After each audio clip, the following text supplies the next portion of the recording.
qu'ils ont le droit, mais... Jean Messia. Non, mais après, déjà, si vous voulez, faut mettre les choses...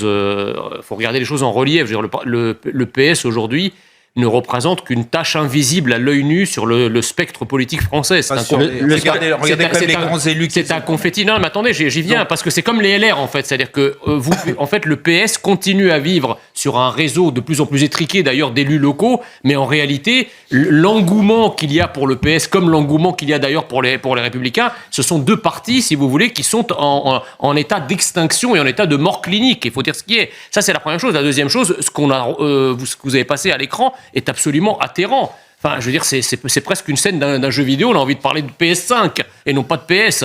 C'est atterrant.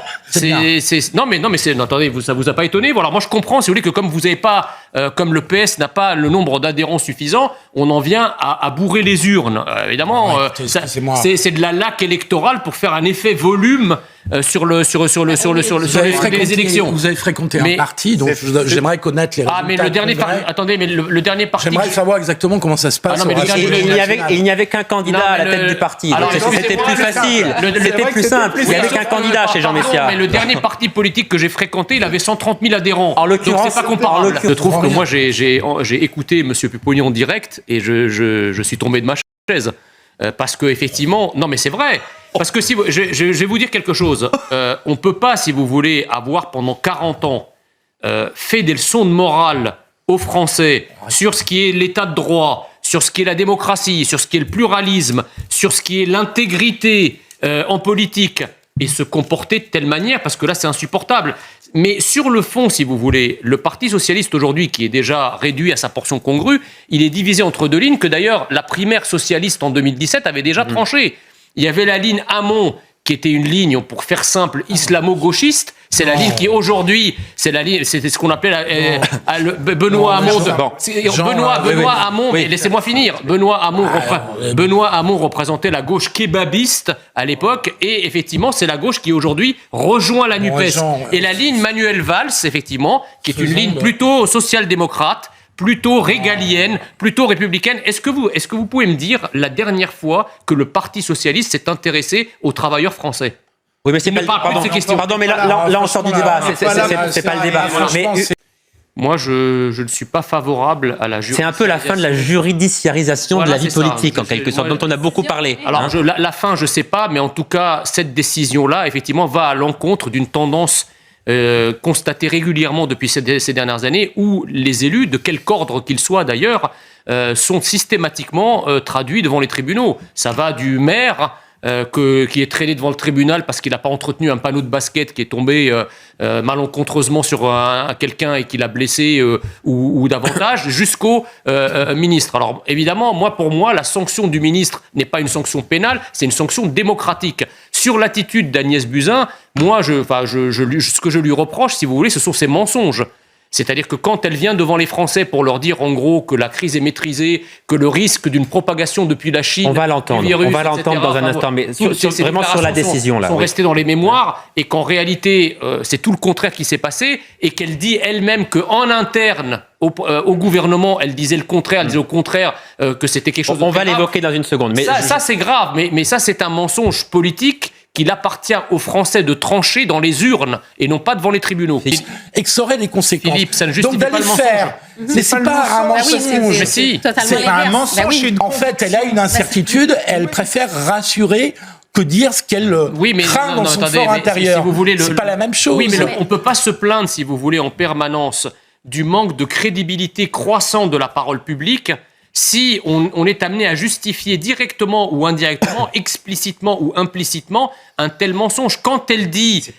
mais bien sûr que si, quand elle fait une déclaration en disant que le risque... Ça y ressemble. Si ça n'est pas un mensonge, ça y ressemble un peu.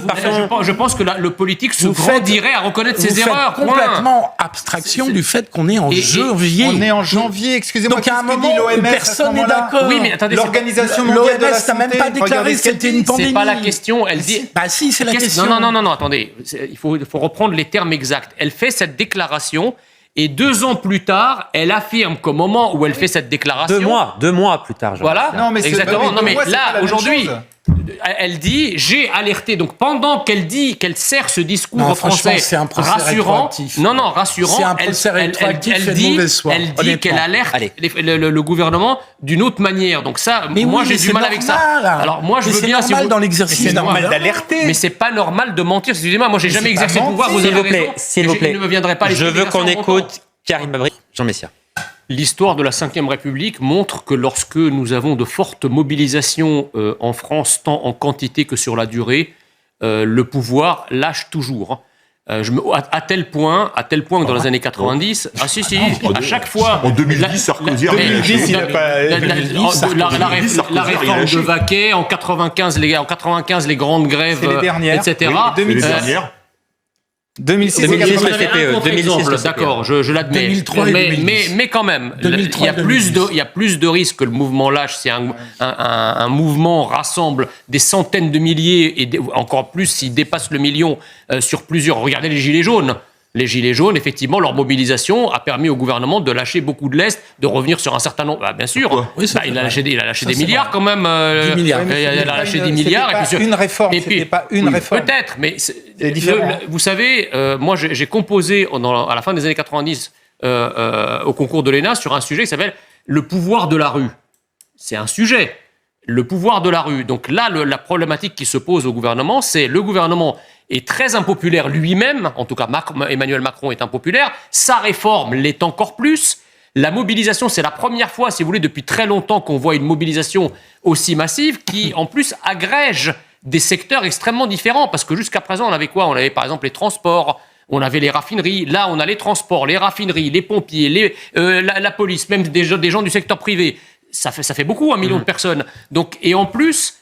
on renoue, si vous voulez, avec les conflits sociaux d'avant les Gilets jaunes, puisque les Gilets jaunes disaient que c'était des mobilisations 2.0, que ça ringardisait en quelque sorte le pouvoir syndical. Là, c'est pas le cas. Philippe David. Donc je pense que le gouvernement est très mal en point. Je ne sais pas s'il va céder, mais faire passer, je suis d'accord avec vous, Monsieur Usaï, faire passer cette réforme par le 49.3 paraît quand même compliqué dans le contexte social et le contexte de la rue actuelle. Obligé de bouger. Je suis absolument d'accord que la France fait cette réforme. En tout cas, le gouvernement considère qu'il l'a fait sous la pression de Bruxelles, du FMI, etc.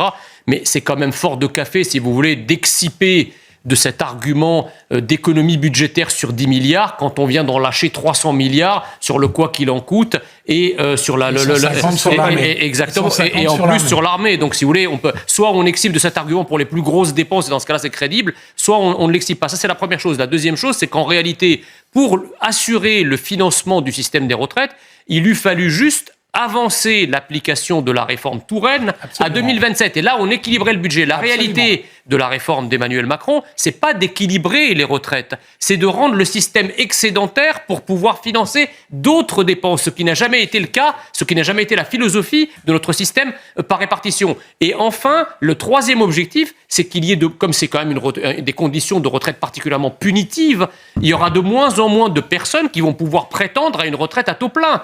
Or, comment vont vivre les gens qui ne vont pas avoir de retraite à taux plein ? Eh bien, ils vont capitaliser. C'est aussi l'objectif d'Emmanuel Macron que d'ouvrir progressivement le système par répartition. C'est déjà le cas, vous allez me dire, mais d'accentuer la capitalisation du système. D'un mot, excusez-moi, mais tout ça n'est pas exact. Bien sûr les 300 milliards, vous ne pouvez pas comparer les 300 milliards du Covid, qui sont largement des prêts qui vont être remboursés.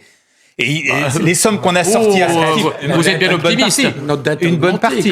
Jean Messia. Non, mais moi, je ne suis pas d'accord avec ce que disait Gérard Leclerc tout à l'heure sur le fait qu'effectivement, tous les pays européens le font. Oui, c'est vrai, tous les pays européens le font. Mais là, pardon, on parle de la proposition qu'on vient d'entendre. On ne va pas revenir sur le débat d'avant. Pardon, excusez-moi, mais sinon on ne s'en sort pas. Oui. Non, parce que c'est lié, c'est très lié. Nous avons pas de problème démographique, si vous voulez. Parce que le cœur de la réforme, c'est quoi le cœur de la réforme ? C'est la démographie et l'économie. Nous avions un taux de natalité, un taux de fécondité à peu près aux alentours de 2. Donc ça nous permettait, contrairement à l'Allemagne, pour laquelle c'était 1,5, et l'Italie c'était 1,2. Donc évidemment, ça pose pas les mêmes problèmes en matière de financement des retraites sur le long terme. Ça c'est la première chose. La deuxième chose, c'est que si vous... non mais attendez, moi je suis toujours un peu gêné par le fait qu'on veut travailler plus longtemps alors même qu'on a plus de 5 millions de chômeurs toutes catégories confondues en France. qu'on commence d'abord par accroître le taux d'emploi chez nous, mais pas seulement des seniors, de toutes les catégories de population. Mais ça passe par une politique de réindustrialisation, etc. Donc en fait, Jean Messia, pardon, mais pour être tout à fait objectif, on est obligé de préciser quand même que depuis quelques années maintenant, le chômage baisse dans ce pays. Oui. Il n'a jamais été aussi bas depuis 15 ans. Ça, c'est une réalité, c'est incontestable. Si, c'est contestable. Non, ça ne l'est pas. Pardon, ça ne l'est pas. Ces chiffres-là ne sont pas contestables. Ce ne sont pas les chiffres du gouvernement, ce sont les chiffres de Pôle emploi. Le chômage baisse dans le pays. La baisse du chômage en France est un artefact statistique. Pourquoi ? Parce que vous avez effectivement... Si, je vais vous dire pourquoi. Il y a un effet travailleur découragé massif en France de gens qui, à force d'années au chômage, finissent par ne plus s'y inscrire. C'est pas le débat. Voilà. Jean Messia. Oui, Emmanuel Macron avait déclaré qu'en fait, en votant pour lui, finalement, on votait aussi pour le package de ces réformes, dont la réforme des retraites. Ce en quoi je m'inscris évidemment en faux, parce qu'on sait très bien que beaucoup ont voté, non pas pour Macron, mais contre... Alors, comment ça va se finir rapidement ? Alors, comment ça va se finir ? Il n'est pas exclu, si vous voulez, que les élus, les députés qui doivent regagner leur circonscription, où évidemment cette réforme est aussi très impopulaire, qui choisissent leur électorat finalement plutôt que la réforme. Qu'en écoutant leurs électeurs, certains députés se disent « voilà, attention, c'est un piège, je ne vais pas la voter ». On a parlé des socialistes tout à l'heure en 2013, les villes qu'ils ont perdues et les élections Philippe David, rapidement, s'il vous plaît.